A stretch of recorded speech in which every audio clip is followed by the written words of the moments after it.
The moment someone signs up for your emails is the highest attention moment you'll ever have with that subscriber. Most brands squander it with a generic two-email welcome sequence that could have come from any brand in any industry.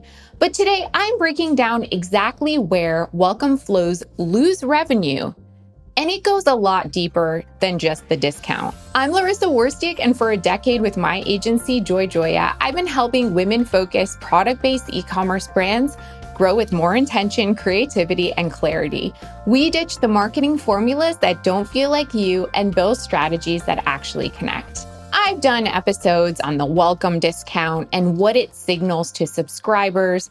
I've talked about incentive strategy, but today I want to go somewhere a little different because the discount is not the only place that welcome flows break down. And honestly, it's not even the most common one. The welcome window is your highest attention moment. A subscriber just signed up, they're interested, they're engaged. Most brands are using that window to send 2, maybe 3 emails, and then they call it done. But I think 4 is the minimum, and 5 to 7 is optimal.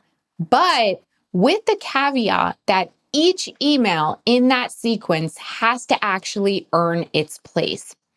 The subscribers who buy from email 1, those are really easy wins. They were already close. The discount and the timing, they kind of just pushed them over the edge and they probably were going to buy anyway. But the rest of your welcome series exists for everyone who wasn't ready yet. The people who need more trust, more context, more convincing, more touch points in general.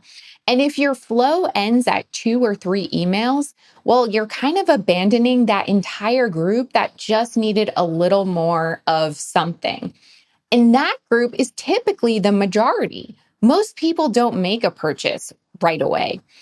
That's why what goes into those remaining emails matters so much. Not more of the same nudge, not 6 emails that are just rehashing the discount over and over, but a series that actually builds, and with each email doing something that the last one didn't. A welcome flow should tell your brand story and drive revenue equally. All brand story and no conversion focus, well, you're losing momentum. All discount reminders with no substance, well, that feels hollow. Every single email in that series needs a clear job. Build trust, introduce products, address hesitations, create urgency. They should have story and sales together and not one or the other. But before I get into what's actually leaking revenue in your welcome flow, a quick break to tell you about Joya. We partner with women-focused e-commerce brands to turn their email and SMS channels into true growth engines. Our clients typically see a 30 to 40% lift in revenue within the first 90 days. Visit joya.com to see what we can do for you. Now let's talk about the specific places that revenue does leak in a welcome flow. The first one is the most common thing I see when I open a new client's welcome flow and I'm auditing it. And it's beyond just the length of the flow or the sequence. It's that the emails feel like they could have come from literally any brand. The most common welcome flow problem is that it feels completely generic. There's no voice, there's no story, there's nothing specific to the product or even to the customer who signed up. Even small personalization in a welcome flow can change performance.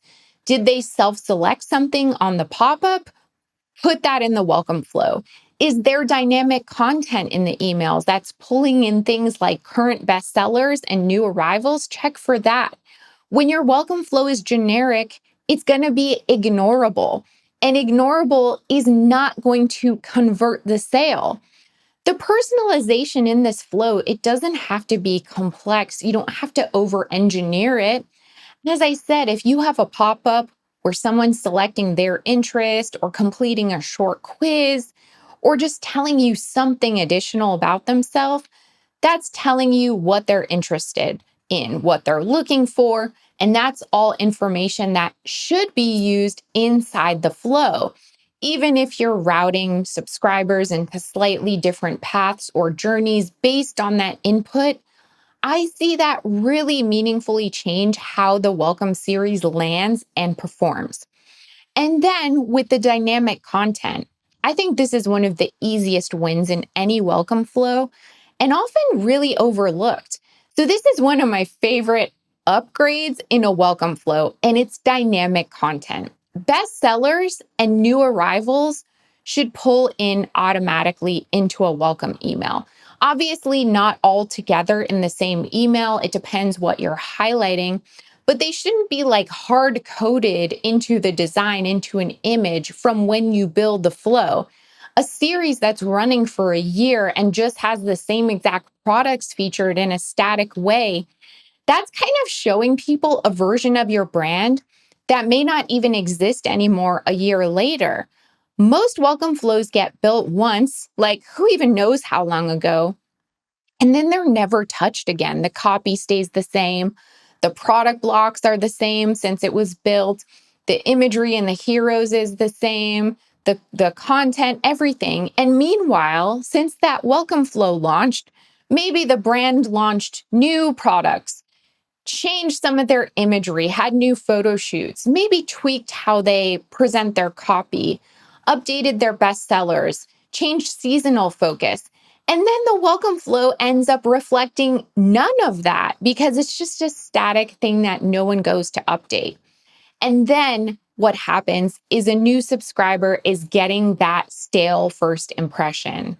Dynamic content blocks can solve for all this without you having to like make a calendar reminder every month to go check your welcome flow and fix and update things. So if you have an email that features bestsellers, those will update automatically.